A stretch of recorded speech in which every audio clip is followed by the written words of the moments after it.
So in this video, we're going to talk very much about whipping the club through the ball, get that little bit of extra sneaky distance. And in my opinion, you really want to be able to do two particular movements very, very well. One of them is pulling down the club, okay? So really pulling down the club, you can hear the way as I pull down, the club head can strike nicely on the back of the golf ball. That might seem pretty obvious, but it amazes me how many people I meet that end up sort of doing this and think they're supposed to really hit the ball this way. No, it's very much an up and a down motion of the lead hand.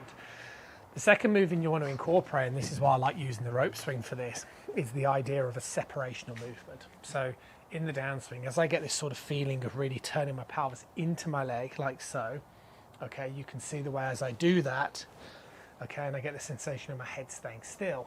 I want you to focus on my lead shoulder. There it is in the address position. Here it is coming in towards the impact.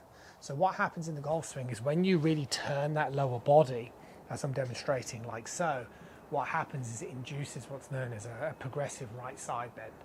But the thing I want you to focus on is the lead shoulder. You see, ultimately for me to be able to produce distance or speed, we know that I need to lift my arm up and pull my arm down. However, if I don't turn, basically I'm going to end up stopping my swing about here because my lead shoulder is stuck.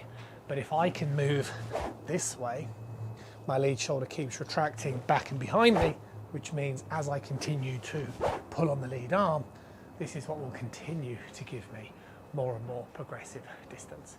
So I would strongly suggest using a rope trainer, lead hand only, to get that feeling of pulling whilst you work on that separation. And the great thing about the Swing Buddy trainer is it's the length of the 7-iron, which means you can practice striking the ground to recreate that same sensation. See you soon.